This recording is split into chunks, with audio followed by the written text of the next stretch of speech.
Hello, good morning, जोहार। मैं राजू और आप देख रहे हैं 24 झारखंड न्यूज। चलिए जानते हैं झारखंड की आज की 25 मुख्य बड़ी खबरों को।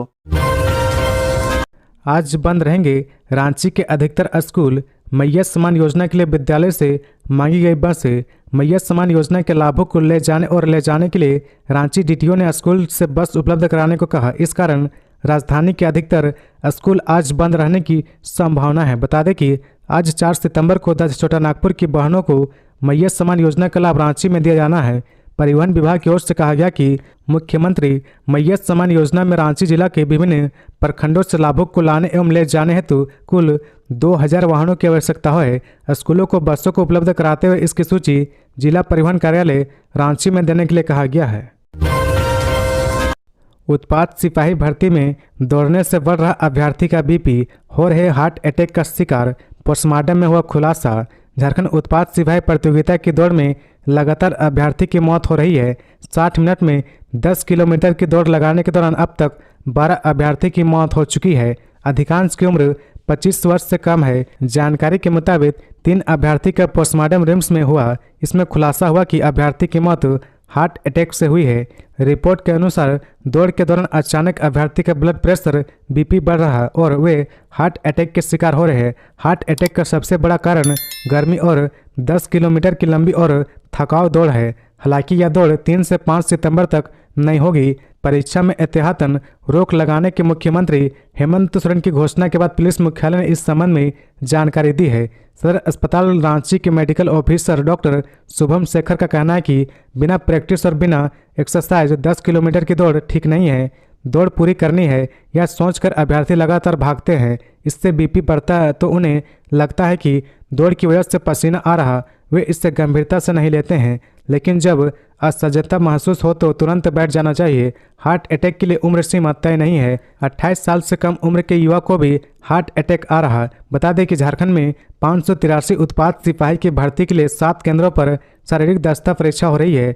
अभ्यर्थी को शारीरिक दक्षता परीक्षा पास करने के लिए 60 मिनट में 10 किलोमीटर की दौड़ पूरी करनी है।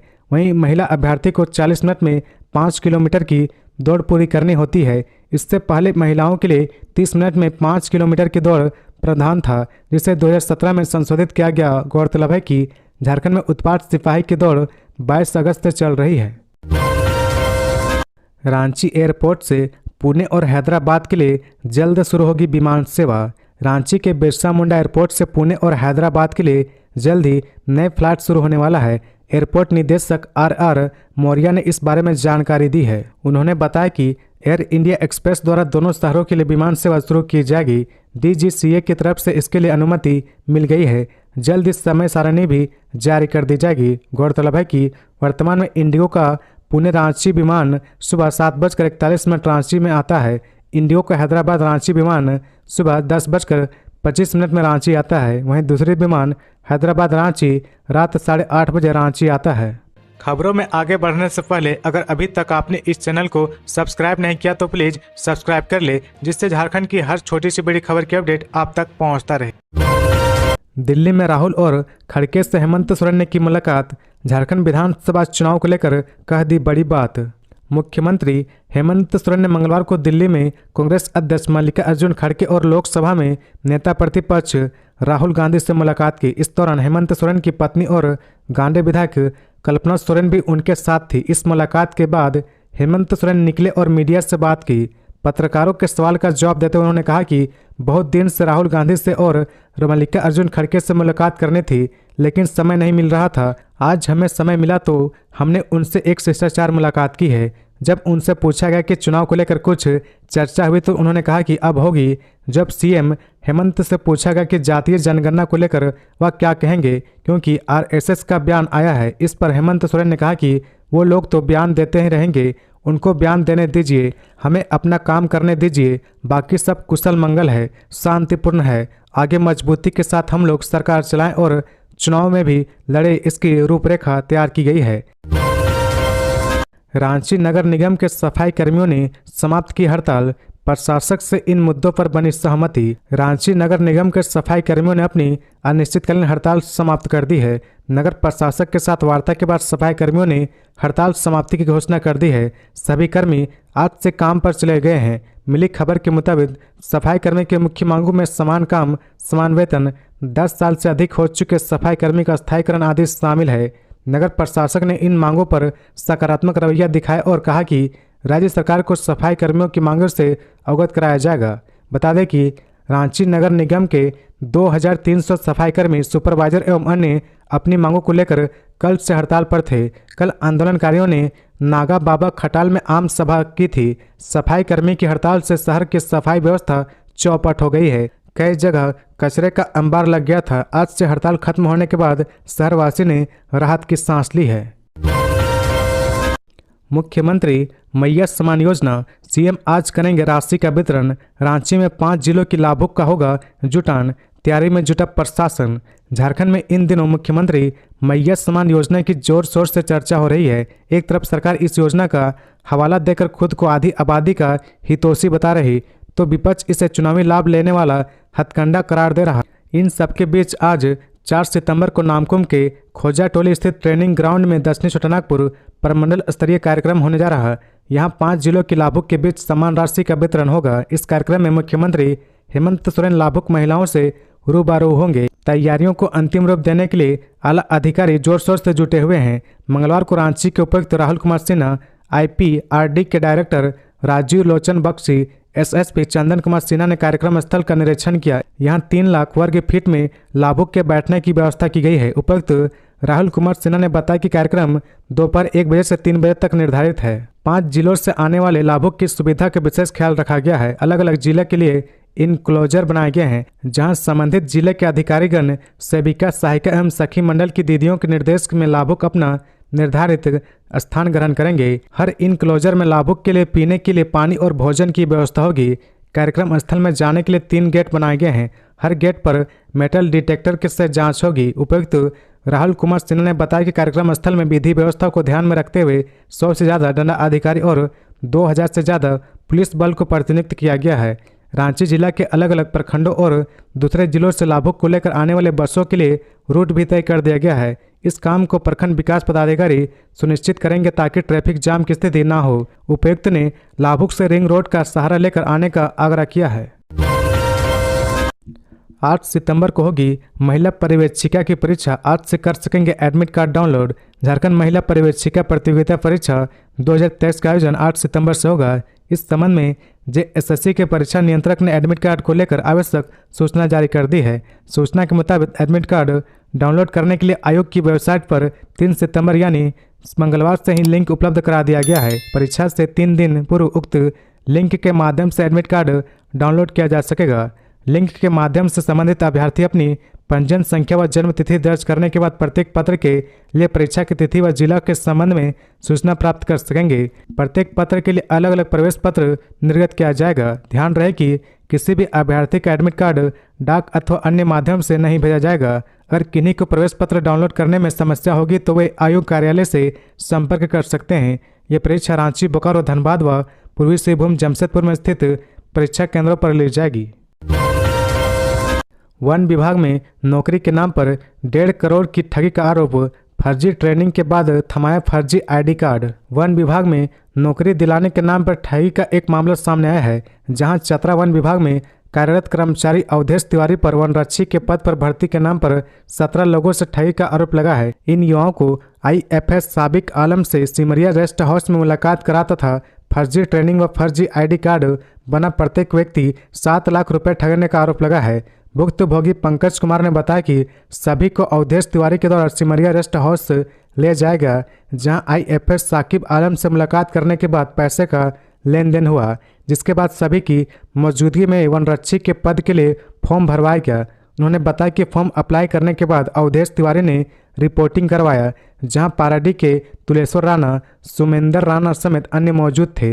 इस दौरान कर्मचारी के द्वारा OMR शीट भरवाया गया, साथ ही वर्दी की नापी लेकर सिलवाई गई, जिसके बाद वर्दी पहनाकर चतरा सिमरिया रोड स्थित गोडाई मोड़ के समीप जंगल में ट्रेनिंग कराया गया। ट्रेनिंग के दौरान युवाओं को दौड़ाया एवं पेड़ पौधों के बारे में जानकारी दी जाती थी। उन्होंने बताया कि अवधेश तिवारी के द्वारा अपनी नौकरी का भरोसा दिलाते हुए एवं अपना ID कार्ड दिखाते हुए कहा गया कि हम सर्विस में हैं, कोई गलती नहीं करेंगे। सभी कार्य आप लोगों का ऑफिस में किया जा रहा, जिसमें आपकी एंट्री वन विभाग चतरा के रजिस्टर में है। अब आप लोगों को भरोसा होगा, जिसके बाद सभी युवक को महेश भुइयां नाम व्यक्ति का अकाउंट नंबर दिया गया, जो कि सदर थाना क्षेत्र के मुकदमा का रहने वाला है, जिसमें सभी लोग पैसे डालना शुरू किए एवं कुछ पैसा साई होटल में कैश भी दिया गया।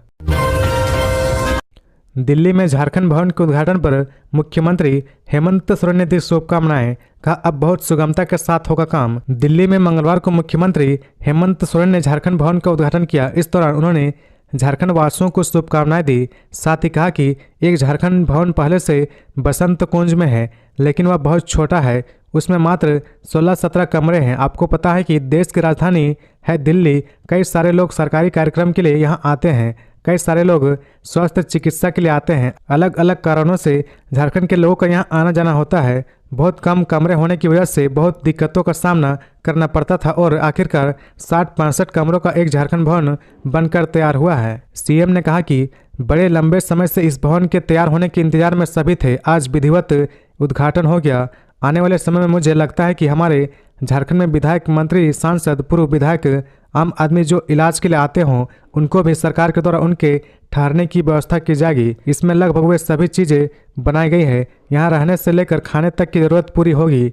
यहाँ आसपास बहुत से सरकारी कार्यालय भी हैं, रेलवे स्टेशन भी बहुत करीब है, मेट्रो की सुविधा है। यहाँ बहुत सुगमता के साथ अपने कार्यों को कर पाएंगे। मैं पुनः बहुत बधाई देता हूँ। उत्पाद सिपाही बहाली के स्थगित होने से गिरिडीह के अभ्यर्थियों में आक्रोश। उत्पाद सिपाही बहाली की प्रक्रिया को सरकार ने 3 दिनों के लिए स्थगित कर दिया है। इस फैसले से अभ्यर्थी नाराज हो गए। उन्होंने इसका विरोध करते हुए मंगलवार सुबह बहाली स्थल के समय गिरिडीह डुमरी पथ को जाम कर दिया। जानकारी हो कि सोमवार को मुख्यमंत्री हेमंत सोरेन ने बहाली स्थगित करने की घोषणा की थी, जिसके बाद से अभ्यर्थी में आक्रोश नजर आ रहा। अभ्यर्थी का कहना है कि वे दूर दूर से बहाली में भाग लेने आए हैं। कई लोग तो कर्ज लेकर पहुंचे हैं। उन्हें पता रहता कि दौड़ नहीं होनी है तो वे यहां आते ही नहीं। अभ्यर्थी ने कहा कि सरकार और पदाधिकारी जानबूझकर युवाओं को परेशान कर रहे हैं। साथ ही अभ्यर्थियों ने आरोप लगाया कि दौड़ के दौरान उचित सुविधा भी नहीं दी जा रही। गिरिडीह डुमरी पथ पर अभ्यर्थियों के प्रदर्शन के कारण सड़क के दोनों तरफ वाहनों की कतार लग गई थी। जाम की सूचना मिलने के बाद सर्जेंट मेजर राजेश रंजन मौके पर पहुंचे और अभ्यर्थी को समझाया। उन्होंने कहा कि बहाली 3 दिन के लिए स्थगित की गई है, रद्द नहीं की गई है। सार्जेंट मेयर के समझाने के बाद अभ्यर्थी ने सड़क जाम हटाया। बाद में गिरिडीह में पुलिस लाइन के सामने वाली सड़क पर अभ्यर्थियों को दौड़ाया जा रहा था। इस दौड़ के दौरान गिरिडीह में 100 से ज़्यादा अभ्यर्थी बेहोश हुए थे, जिनका इलाज जैसे तैसे सदर अस्पताल में किया गया। मंगलवार को होने वाली दौड़ में भी शामिल होने के लिए सैकड़ों अभ्यर्थी गिरिडीह पहुंचे थे। सोमवार की रात तक अभ्यर्थी पहुंचते रहे। यहां पहुंचने के बाद अभ्यर्थी को यह पता चला कि दौड़ स्थगित कर दी गई है, जिसके बाद अभ्यर्थी सड़क पर उतर आए। केशव महतो कमलेश ने जिला अध्यक्षों को किया तलब। 5 सितंबर को होगी बैठक। आगामी विधानसभा चुनाव को लेकर झारखंड प्रदेश कांग्रेस कमेटी के अध्यक्ष केशव महतो कमलेश के निर्देशानुसार कांग्रेस भवन में 24 जिला अध्यक्षों की बैठक बुलाई गई। बैठक 5 सितंबर गुरुवार के दिन रखी गई है। इस बैठक में मुख्य रूप से कांग्रेस विधायक दल के नेता डॉक्टर रामेश्वर उरांव उपस्थित रहेंगे। इस बात की जानकारी देते हुए मीडिया चेयरमैन सतीश पॉल मुज्जनी ने बताया कि प्रदेश अध्यक्ष केशव महतो कमलेश जिला अध्यक्ष से संगठन को लेकर सभी से विस्तृत जानकारी लेंगे। बूथ कमेटी में कार्य कितना हुआ है और कितना बचा, इसकी चर्चा करेंगे। प्रदेश मीडिया विभाग के चेयरमैन सतीश पॉल मुज्जनी ने कहा कि यह बैठक जिला संगठन के निचले स्तर से लेकर ऊपर तक के कार्यकर्ताओं के मनोभाव विचारों को जानने के लिए है, ताकि उसके अनुसार पार्टी कार्यक्रम और नीतियों को तय कर सके।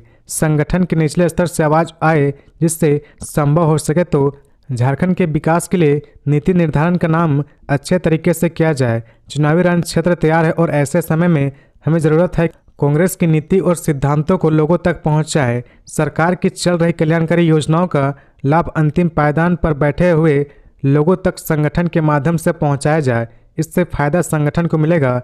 झारखंड ऐसे समय में खड़ा है जहां विभाजनकारी शक्तियां झूठे प्रचारों के सहारे सांप्रदायिक फैलाने की कोशिश कर रही है।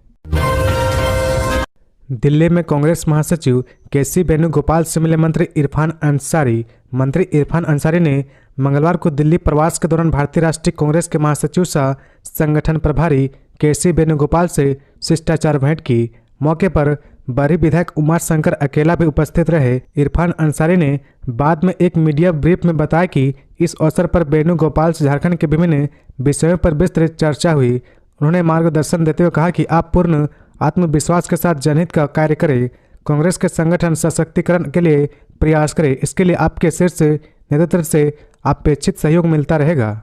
तो ये थी आज की झारखंड की टॉप बड़ी खबरें। इसी तरह झारखंड की हर छोटी सी बड़ी खबर देखने के लिए आप हमारे चैनल 24 झारखंड न्यूज को सब्सक्राइब करके बेल आइकन प्रेस कर ले, जिससे झारखंड की हर छोटी सी बड़ी खबर की अपडेट आप तक पहुंचता रहे। तो आज के लिए बस इतना ही, हमें दीजिए इजाजत, फिर मिलते हैं नेक्स्ट न्यूज में।